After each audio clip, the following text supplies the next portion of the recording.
அனைவருக்கும் வணக்கங்கள். தமிழுக்கும் அமுது என்று பெயர். நாணயங்கள் சேகரிப்பாளர்களுக்கு ஒரு நாணயமான பதிவு.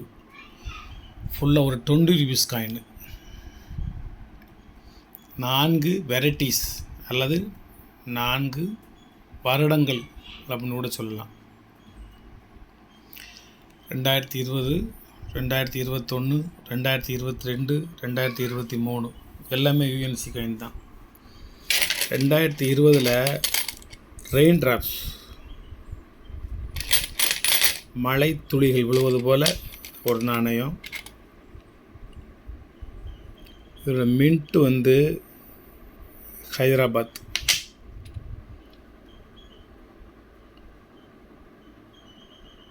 2020 ஹைதராபாத் மின்ட் எல்லாமே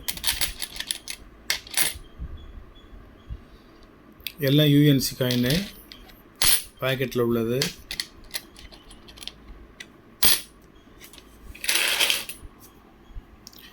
ரெண்டாயிரத்தி 2021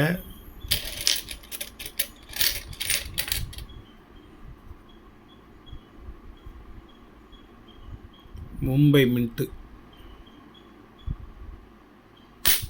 யூஎன்சி காயின். இது 2021, இது 2020, இது 2021.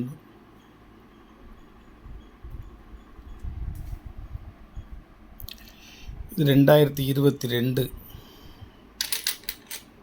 2022 ஒரு Noida mint 75th independence day அகம் சீரியல்னு சொல்லுவாங்க. இது 20 ரூபாயில் 4 வருஷம். அதில் 3 வருஷம் 75th, 1 வருஷம் அகம். இது வாட்ரு ரெயின் ட்ராப். இது 23 உள்ள ஹைதராபாத் மின்ட்டு.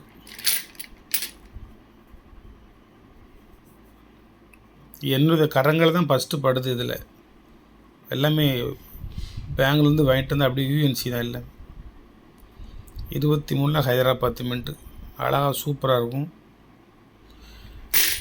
4 வெரைட்டிஸ் வச்சுருக்கேன். மற்றதெல்லாம் ஒரு காயின் 50 ரூபா. 10 காயின் வாங்கினீங்க அப்படின்னா உங்களுக்கு சிப்பிங் ஃப்ரீ. 45 ரூபா ரேட்டு தான் விழும். இதில் யூஸ்டு கண்டிஷன் காயின் இருக்குது. அது ரொம்ப விலை சீப்பு. 20 ரூபாய்க்கு கொடுத்தா போதும். சிப்பிங் சார்ஜ் மட்டும் கொடுத்தா போதும். யூஸ்டு காயினான்னு சுட்டுருவேன். யூஎன்சி காயினாக இருக்கிறதுனால வாங்கி மொத்தமாகவே அவங்க டபுள் மடங்கு வச்சு கொடுக்காங்க. இப்போ இது 100 காயின் 2000 ரூபான்னா நம்ம 4000 ரூபா கொடுத்து வாங்கணும். 50 காயின் பாக்கெட் இருக்குது. அது 1000 ரூபா ரேட்னா நம்ம 2000 ரூபா கொடுக்கணும். 25 காயின் உள்ள பாக்கெட் இருக்குது. அது 500 ரூபானா நம்ம 1000 ரூபா கொடுக்கணும். எல்லாமே டபுள் கொடுத்து வாங்கணும். இதை சில டீலர்ஸ் டபுளுக்கும் மேலே வைப்பாங்க. இப்போ 500 காயின் அப்படின்னா 500 காயினில் 50 காயின்னா ஒரு 20 ரூபா காயின் 50 காயின். அது எவ்வளோ ஆச்சு? 1000 ரூபா ஆச்சு. 2000த்துக்கும் அதிகமாக கொடுக்கணும்.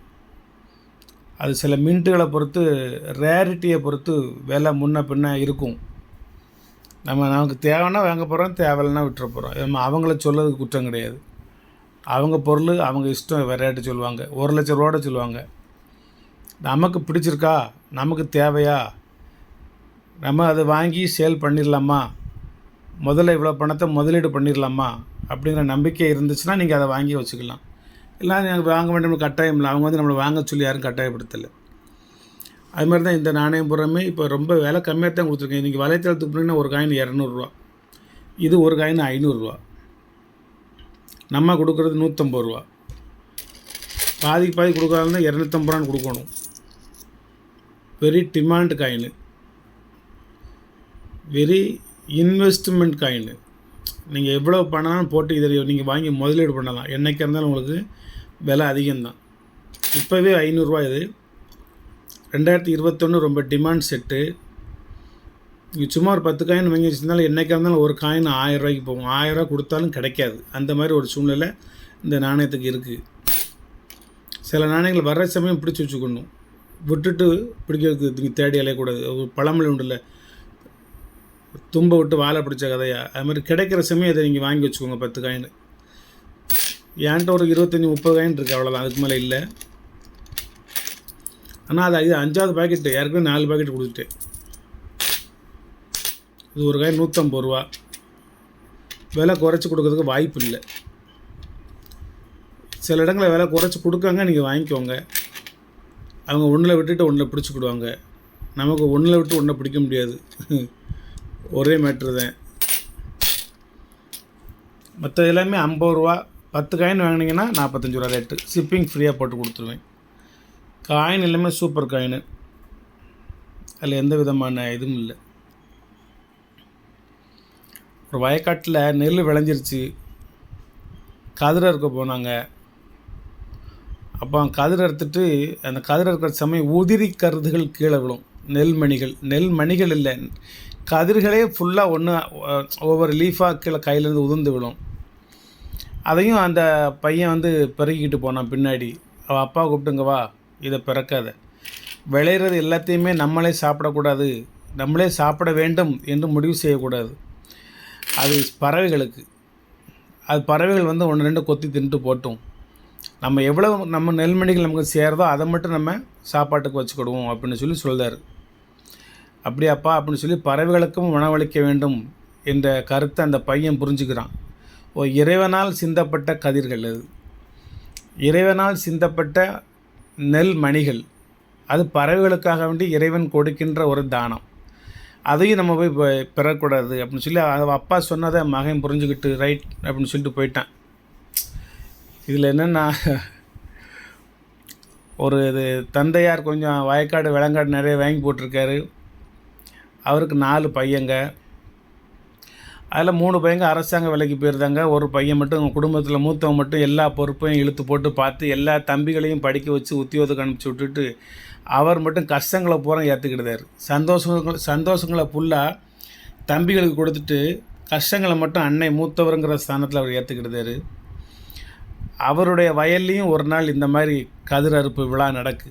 ஆணும் பெண்ணுமா கதிர் அறுத்து அப்படி பாட்டாக போட்டுட்டு அப்புறம் எடுத்து ஒன்றுக்கு மேலே வச்சு கெட்டி அந்த காலத்தில் ஒரு பெண்மணி வந்து அந்த ஒரு நெல் கதிர் கெட்ட தலையில் தூக்கி வச்சுட்டு கொண்டு வரதை ஒரு முழு ஆம்பளை எதிர்த்து நின்று வாங்க முடியாது. அவ்வளவு உறுதியான கெட்டு, அவ்வளோ உறுதியான சுமை. அந்த சுமையை வச்சுக்கிட்டு அந்த பெண்கள் சுமைக்கின்ற அளவுக்கு ஒரு ஆண் வந்து அதை எதிர்த்து நின்று வாங்க முடியாது, அந்தளவுக்கு கனமாக கொண்டு வருவாங்க. அப்படி கொண்டு போகிற சமயத்தில் அப்பவும் அந்த உதிரி மணிகள், நெல் கதிர்கள் உதிர்ந்து கிடக்கும். அப்போ பறவைகளுக்காண்டி இறைவனால் அளிக்கப்பட்ட அந்த கதிர்கள், நெல்மணிகள் நான் படிச்சிருக்கேன், கேள்விப்பட்டிருக்கேன். ஆனால் அந்த மகன் பிள்ளை பேரன் யார், எந்த மகன் பிள்ளை, மூத்த மகன் இருக்கானே, அந்த மகன் தான் கஷ்டப்பட்டுக்கிட்டு இருக்கான். அவன் தான் அந்த விவசாயம் எல்லாத்தையும் பார்த்து நெல்லை கொண்டு போய் சேர்த்து விற்று பணத்தை பூரா தம்பிகளுக்கு அனுப்பிச்சி விட்டுட்டு அவங்க படிக்கட்டும், வேலை போகட்டும், பணக்கார வீடுகளில் பெண் எடுக்கட்டும், அவங்க சந்தோஷமாக இருக்கட்டும்னு தன்னையே தான் உருக்கி கொள்கிறாரே. அவருடைய மகன் நம்ம குடும்பம் கஷ்டமாக இருக்குன்னு சொல்லி அந்த பறவைகளுக்காக இறைவன் அளித்த அந்த உதிரி கதிர்கள், உதிரி நெல்மணிகளை அவன் ஒரு பையில் பிறக்கிட்டே வந்துட்டுருக்கான். புரியும்னு நினைக்கிறேன், என்னோடய தமிழ் உங்களுக்கு புரியும்னு நினைக்கிறேன். அவன் தான் அந்த சொத்துக்கே பாத்தியப்பட்டவன் பேரன். தாத்தா சொத்து பேரனை தான் சொந்தம். அது மாதிரி அந்த பேரன் மூத்த மகனுடைய மகன், மூத்த பேரன், எல்லா குடும்பத்திலும் செல்வ சிறப்பாக வளர வேண்டிய ஒரு பேரன், எல்லாருடைய அன்புக்கும் பாசத்துக்கும் நேசத்திற்கும் பாத்தியப்பட்ட அந்த பேரன் சொந்த வயல்லையே உதிரி கதிர்களையும் சிந்திய நெல்மணிகளையும் ஒரு கூடையில் தள்ளிக்கிட்டே இருக்கான், பிறகு போட்டுக்கிட்டே இருக்கான். அவள் பாட்டனார் தாத்தா வந்தார், ஓடி போடான்னு சொல்லி அவனை விரட்டி விட்டார். பறவைகள் சாப்பிடலாம், கிளிகள் சாப்பிடலாம், காகங்கள் சாப்பிடலாம், குயில்கள் சாப்பிடலாம், மைனாக்கள் சாப்பிடலாம், பேரன் சாப்பிட்றக்கூடாது. ஏன்னா பேரனைத்தான் அவ்வளோ சொத்துங்கிறதே அவனுக்கு புரியாமல் போச்சு பாருங்க அந்த கிழவனுக்கு. அந்த பூட்டனார் அந்த தாத்தா இருக்கார், அவருக்கு புரியலை. இது என் மகன் பிள்ளை பேரன், உனக்கு போகதாண்டா மிச்சம், நீ ஏன்டா சிந்துத மணியும் செதறத மணியும் பொறுக்கிக்கிட்டு இருக்கிற, இந்த விளைந்த கதிர்கள் அனைத்துக்குமே உரிமைப்பட்டவன், பாத்தியப்பட்டவன் நீ தாமன்னு சொல்லதுக்கு மனசு இல்லை. நீ ஏன் இந்த வெயிலில் இடந்து இந்த சிந்துத மணிகளை பிறகிட்டு இருக்க? சிந்துதை சாப்பிட்டு போட்டோம், இயற்கை பறவைகள் சாப்பிட்டுட்டு போட்டோம். நீ பேசாமல் கரையில் போய் நில்லு, இல்லை களத்தில் போய் நில்லு, வெயில் அடிக்காமல் மரத்துக்கு அடியில் போய் நில்லு. நீ தான் என்னோட செல்வ பேரன். எல்லா மகன்லேயும் மூத்த மகன் நீ, மூத்த மகனின் மூத்த மகன் நீ. அப்போ உனக்கு ஏன் இந்த வேலை? நீ போன்னு சொல்லதுக்கு மனமில்லாமல் அவனை அடித்து விரட்டிய ஒரு காட்சியெல்லாம் நம்ம வாழ்க்கையில் நடந்திருக்கு. நான் இன்றைக்கி தான் ஒரு கதை படித்தேன் ஒரு வாட்ஸ்அப்பில். இப்போ நீங்கள் சொன்னீங்களே, இப்போ நான் சொல்லிக்கிட்டு வர்றது பூரா ஒரு தந்தையார் மகனுக்கு வந்து இயற்கை பறவைகளுக்கு உணவளிக்க வேண்டும் என்று இறைவன் செய்த காரியம்னு சொன்னதை உண்மையிலேயே வாழ்க்கையில் அனுபவித்து சொந்த வயல்லையே தப்புக்கிறது பிறக்கி சிந்துத மணிகள் அள்ளி அதை சொந்த தந்தையின் தந்தை பாட்டனாரிலே அடித்து விரட்டப்பட்ட ஒரு மனிதன் தான் உங்களிடம் உரையாற்றி கொண்டிருக்கிறேன். சொல்லாடல் பண்ணிக்கிட்டு இருக்கிறேன். நாணயம் என்கின்ற சேகரிப்பில் இந்த உலகத்தில் நான் களமாடி கொண்டிருக்கிறேன். தமிழுக்கு சொந்தக்காரனாக இருக்கிறேன். கஷ்டப்பட்டால் தான் அந்த ஒவ்வொரு நெல்மணிகளுடைய அருமை தெரியும். சும்மா சாதாரணமாக சாப்பிட்டுட்டு அன்னத்தை தூரத்துக்கு போட்டுருதோம், போடக்கூடாது. அன்னம் ஒன்னம்னா உணவை வந்து எக்காரணத்தை கொண்டும் வீணடிக்கக்கூடாது. ஒரு நெல்மணியை கொண்டு வருவதற்கு ஒரு விவசாயி பாடுகின்ற பாட்டை உணர்கின்றவன் என்ற முறையில் எக்காரணத்தை கொண்டும் யாராக இருந்தாலும் உணவுப் பொருள்களை வீணடிக்காதீர்கள். ஏனென்றால் ஒரு காலத்தில் ஒருவேளை உணவு இல்லாமல் கஷ்டப்பட்டு சீரழிஞ்சு செங்கச்சமந்து நொந்து நூலாக போய் வாழ்க்கையில் இன்றைக்கி வந்து என்ன வேண்டுமானாலும் சாப்பிடலாம்ங்கிற ஒரு சூழ்நிலை இருக்கிற சமயம் டாக்டர் அதை சாப்பிடாத, இதை சாப்பிடாத, நெல்லை சாப்பிடாத, கோதுமை சாப்பிடாதுன்னு இருக்கார். என்ன வாழ்க்கையில் வந்து அந்த அருமை உங்களுக்கு தெரியணும். தெரிஞ்சால் தான் நீங்கள் இந்த நாணயங்கள் மீது நீங்கள் மரியாதை வைக்க முடியும், மதிப்பு வைக்க முடியும். காலையிலே உங்கள்கிட்ட ஒரு மனம் உருக்கக்கூடிய ஒரு விஷயத்தை பேசிட்டேன், வருந்துகின்றேன். இருந்தாலும் அந்த விஷயங்கள் நீங்கள் தெரிஞ்சுக்கோங்க. உணவை வீணாக்கக்கூடாது. ஒரு சிறிய உணவுனாலும் ஒரு மடக்கு நீர்னாலும் உனது தாகத்தை தணிக்கும், உனது பசியை ஆற்றும். அதுக்கு நீ எவ்வளவு கஷ்டப்பட்டாயோ என்பதை நீ உணர வேண்டும். அந்த காலத்தில் பிள்ளைகள் வளர்ந்தார்கள், இப்பொழுது வளர்க்கப்படுகிறார்கள். அப்பொழுது சாப்பிட்டா என்ன, சாப்பிட்லான்னு சொல்லி கம்பெட் எடுத்து அடிச்சுட்டு ஐயா விரட்டி விட்டுருவார். இப்போ சாப்பிடுன்னு தாங்க வேண்டி இருக்குது. அதை சாப்பிடு, இதை சாப்பிடு. அந்த காலத்தில் எது கிடைச்சாலும் சாப்பிடுவோம். உனக்கு பழைய சோறுமா, இப்போ ஃப்ரெஷ்ஷாக பொங்கின சோறு வேணுமாடா அப்படின்னு ஒரு கேள்வி கேட்டாங்கன்னா, என்னத்தனால் வை, எனக்கு பசியார சாப்பிடணும், அவ்வளோதான். இப்போ அப்படி கிடையாது. அது வேண்டாம், இது வேண்டாம், இது வேண்டாம், அது வேண்டாம்னு சொல்லி. ஆனால் அன்றைக்கி அடி வாங்கி மிதி வாங்கி ஓடி உழைச்சி ஒருவேளை சாப்பாட்டுக்கு கஷ்டப்பட்டு சாப்பிட்டு வந்த மனிதர்கள் பெற்ற தாயும் தந்தையும் கடவுளுக்கு விட மேலே, கடவுளுக்கு நிகர் என்று சொல்ல முடியாது, கடவுளையும் மேலே வச்சு பாதுகாத்து பராமரித்தார்கள். தன்னை அழித்தவர், தன்னை மிதித்தவர், தன்னை உதைத்தவர், தன்னை விரட்டியவர் என்ற தந்தையை நினைக்காமல் அது அனைத்துக்கும் அவர் உடன்பட்டவர், அவர் கடமைப்பட்டவர், அவர் அவ்வாறெல்லாம் செய்த காரணத்தினால்தான் இன்று நாம் நல்லா இருக்கின்றோம் என்பதை உணர்ந்த மகன்கள் தந்தைகளை தலையில் மேல் தூக்கி வைத்து ஆடுகின்றார்கள். இன்று அனைத்து தந்தையும் தாயும் அனாதை இல்லத்திற்கு சென்று கொண்டிருக்கிறார்கள். ஏனென்றால் குழந்தைகளை நீங்கள் வளர்க்கவில்லை, நீங்கள் வந்து வளர்க்கப்படுகிறார்கள். அதாவது திணிக்கிறீங்க வாழ்க்கை அவன் மேலே.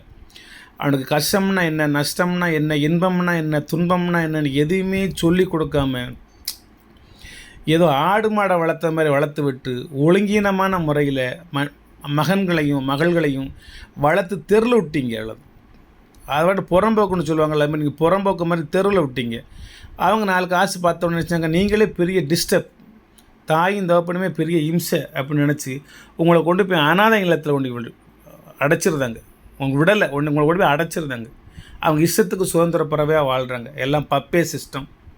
இன்னொன்று என்னது பிஃபாவா அது ஒரு சிஸ்டம். ரைட்டு, வாழ்ந்துட்டு போங்க, வாழும் முறை வாழுங்க. அந்த காலத்தில் 100 வயசு வரைக்கும் வாழணுங்கிற ஆசை எல்லாத்துக்கும். இந்த காலத்தில் அப்படி கிடையாது. வாழுகின்ற வரை சந்தோஷமாக வாழ்ந்து விட்டு பூமியை விட்டு போய்கிட்டே இருக்கணும்னு இப்போ நீங்கள் நினைக்கிறீங்க. வருங்காலங்களில் முதியோர் இல்லங்கள் இருக்காது. நன்றி, வணக்கம். நிறைய ஆதங்கங்களை பூரா உங்கள்கிட்ட பேசிட்டேன். எல்லாமே ஒரு குடும்பம் நிகழ்ச்சி சம்மந்தப்பட்ட ஒரு விஷயந்தான். இந்த நாணயங்களை நீங்கள் வாங்க நான் எப்போவும் அப்படின்னு சொல்லுவேன். நீங்கள் வாங்காத உங்கள் இஷ்டம், அதை பற்றி பெரிய வெற்றியில். நாணயங்கள் பேசுகின்றன. இந்த நாணயங்கள் மூலமாக சில மனிதர்களின் மனங்களில் சில கண்ணீர் துளிகள், ஒரு சில சிந்தனை துளிகள், ஒரு சில எண்ணங்களை துளிர்த்து விடலாம் அப்படின்னு எனக்கு ஒரு ஆசை இருக்குது. என்ன எல்லோரும் இது மாதிரி நினச்சிட்டிங்க அப்படின்னா அந்த உலகத்தை பூமி சொர்க்கமாயிரும்.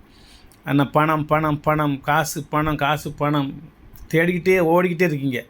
அப்படி ஓடிக்கிட்டே இருக்கிறனால சந்தோஷத்தை தொலைச்சிடுங்க, மனைவி மக்களை தொலைச்சிடுறீங்க. மனைவி ஒரு பக்கம் வேலை, கணவர் ஒரு பக்கம் வேலை. சாயந்தரம் மனைவி தொடரில் உட்காந்துருவாங்க, கணவன் மதுக்கடையில் உட்காந்துருவார். பிள்ளைகள் புறம்போக்கு மாதிரி போயிடும் எங்கேயாவது. ஆமாம், போகிற இடம் தெரியாது, உங்களுக்கும் தெரியாது, அவங்களுக்கும் தெரியாது. வீட்டுக்கு வந்தோன்னா அப்பா அம்மா அப்படிங்கிறது, நீங்கள் என் செல்லம், என் கட்டி, என் தங்கம் அப்படிங்கிறது நடக்கிற விஷயம் பூரா எல்லாம் கோல்மால் வேலை. ரைட்டு, போதும் இன்னைக்கு. வணக்கம், வாழ்த்துக்கள். சப்ஸ்கிரைப் பண்ணுங்கள், ஷேர் பண்ணுங்கள், லைக் பண்ணுங்கள், கமெண்ட் பண்ணுங்கள். ரேட்டெல்லாம் சொல்லிட்டோம்னு நினைக்கிறேன்.